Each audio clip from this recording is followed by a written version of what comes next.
Chenaya kaum sungu hin Sunday khat ka homun KWS ki khom di ka hibi chia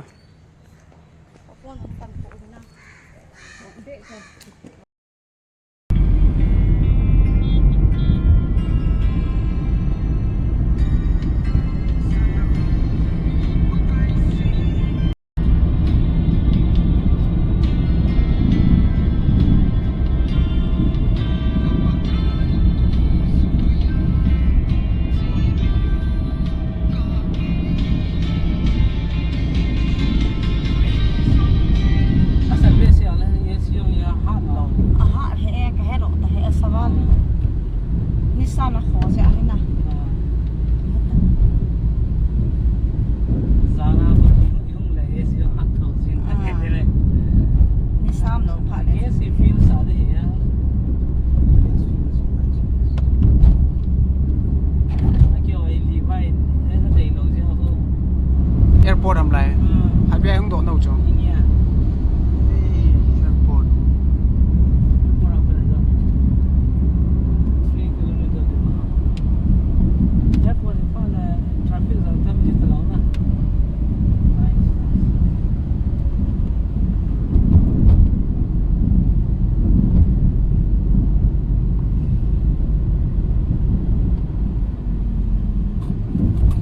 điều tâm mà để sẵn sẵn nó lại em chậm chậm thôi rồi thật thì mà cái này cần tốt lắm đây là cái điều Ludo đây này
Zion sa e tu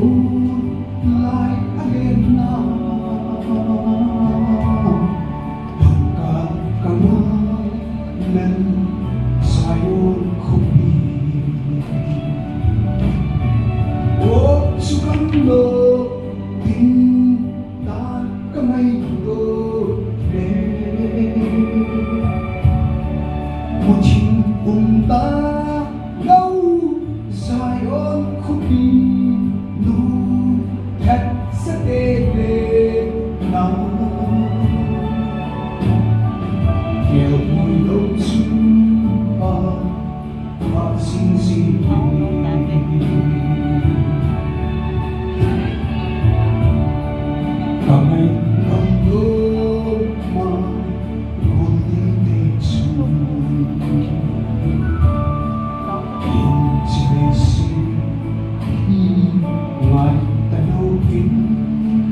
ni ka in covid pati na rin sin kati sinalang pe ang pinong sa kaya pati no mo ni amen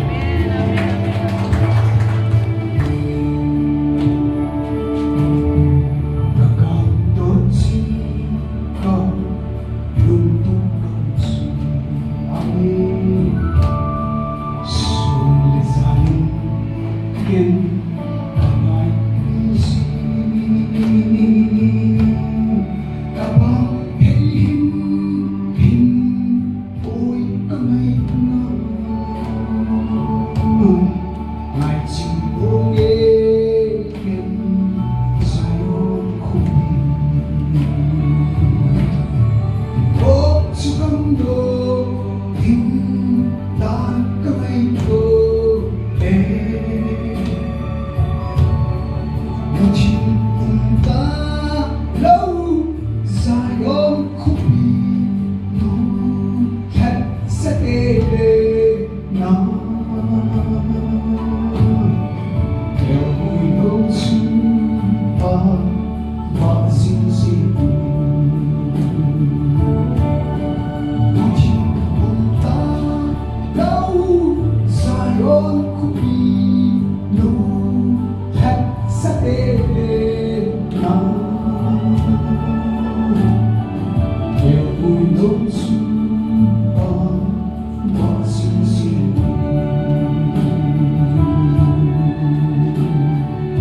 Amen. Bagi Pak Pina pakai cerita.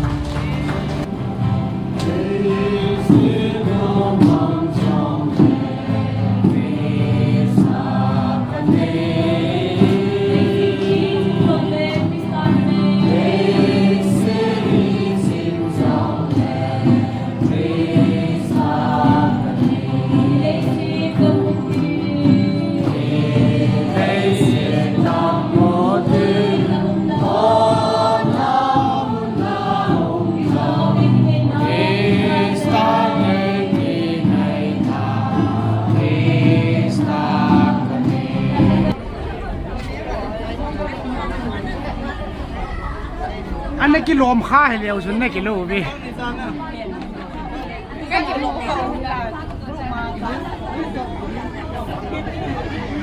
sao Mang phê gọi gì? ông bọn to đâu mồi hay ha nghe nghe ole làm xe được tí